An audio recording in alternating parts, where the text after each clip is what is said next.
Kirill Budanov, head of the Main Intelligence Directorate (GUR) of the Ministry of Defense, stated that the strategy of deep strikes on Russian territory is already demonstrating noticeable results. This is reported in Il Foglio. As Budanov notes, Kiev has radically updated its war tactics. Ingenuity, innovation, and strategic thinking allow it to hold the front line while simultaneously striking important military and industrial targets on enemy territory. The deep strikes are focused on two areas. The first is to significantly paralyze Russian oil production and refining, which are the main source of revenue for the Russian budget. The second is targeted attacks on the defense industry and companies producing weapons and equipment for the army, explained the head of the Main Intelligence Directorate. According to the publication, in recent days, Ukrainian defense forces successfully attacked the Bryansk Chemical Plant, which produces gunpowder, explosives, and rocket fuel components, as well as an oil refinery in Dagestan.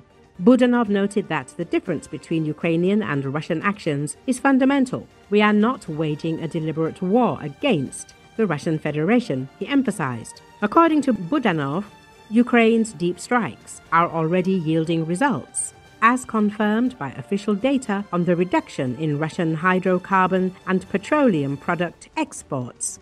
We have almost excluded them from the gasoline export sector.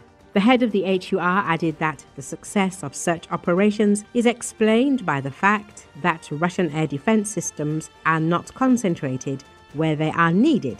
When you bypass the system deployed along our border, our drones fly over Russia without any problems, Budanov noted. Budanov explained that Russia is trying to increase the number of air defense assets, but the country's size does not allow for the coverage of all facilities. Russia is currently trying to increase the number of air defense assets, but the volumes are too large to protect everything.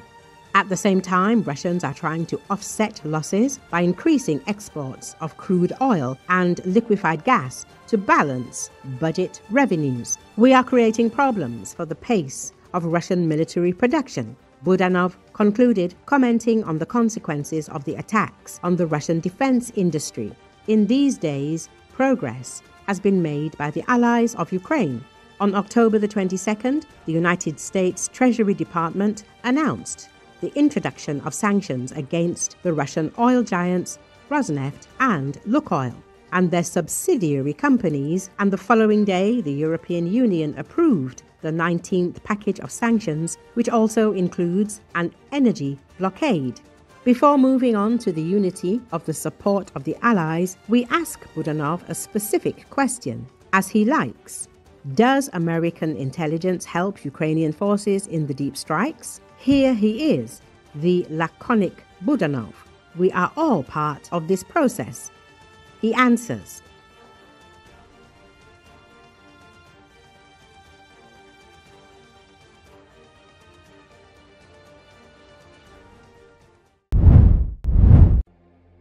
Israel will not allow Turkish troops to take part in an international peace force that the United States is seeking to create to oversee the ceasefire agreement in the Israel-Hamas war in Gaza, Israel's top diplomat said Monday. According to Associated Press, the 20-point truce deal brokered by U.S. President Donald Trump earlier this month envisages an international task force to monitor the ceasefire but does not mention which countries would provide the troops. The creation of the task force is currently underway, according U.S. officials. But the second phase of the ceasefire agreement has not yet begun, Israeli officials said. Speaking to journalists during a visit to Hungary, Israeli Foreign Minister Gideon Sa'ar said Israel opposes the participation of Turkey because of President Recep Tayyip Erdogan's long-standing hostility to Israel. Sa'ar said Israel has communicated its opposition to Turkey's military involvement to U.S. officials. Countries that once are ready to send armed forces should be at least fair to Israel, Sa'ar said. But unfortunately, Turkey, led by Erdogan, led hostile approach against Israel, included not only hostile statements but also diplomatic and economic measures against Israel. So, it is not reasonable for us to let their armed forces enter to Gaza Strip, and we will not agree to that, the Israeli foreign minister added. Turkey is seen by many as a strong contender for the force due to military power, its close ties with the Palestinian militant Hamas group that is supposed to disarm under the ceasefire deal. Turkey also once had strong diplomatic relations with Israel, though they have been at an all-time low over the war in Gaza, sparked by the October 7, 2023 Hamas-led attack on Israel. Erdogan has criticized Israel, and particularly its Prime Minister Benjamin Netanyahu, with strident rhetoric since the start of the Gaza war, which has killed tens of thousands of Palestinians, accusing Israel of genocide and comparing Netanyahu to Nazi leader Adolf Hitler. Hamas political officials regularly visit Turkey, and Israel previously accused Turkey of allowing Hamas to plan attacks from its territory, as well as carry out recruitment and fundraising. Sar's comments on Monday echoed remarks made by Netanyahu during a government meeting on Sunday.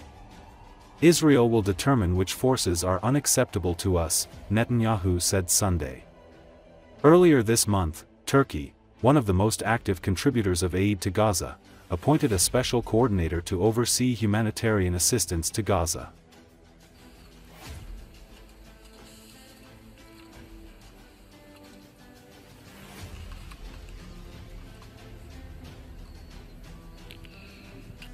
Why we are against the participation of Turkey in Gaza? So I would say that countries that once are ready to send armed forces should be at least fair to Israel. They shouldn't be so supportive maybe, but they shouldn't be hostile to Israel. But unfortunately, and mainly during the last 2 years, but even before that, Turkey led by Erdogan, led hostile approach against Israel, included not only hostile statements, but also diplomatic and economic measures against Israel. So it is not reasonable for us to let their armed forces enter to Gaza Strip, and we will not agree to that, and we said it to our American friends. Never forget your part in the struggle for Omri's freedom. We have an interest to see the Trump's plan succeeding and implemented through all its stages, but it is conditional. I mean, agreements had two sides, and for example, there is a commitment to disarmament of Hamas and Islamic Jihad in Gaza Strip, to the demilitarization of Gaza Strip. This is fundamental in the agreement. It's the heart of the agreement, that Gaza Strip in the future will not be again a threat to the state of Israel and its citizens.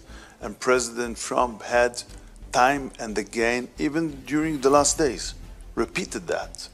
So if that will be implemented, we will implement our obligation clearly. Viszontlátásra!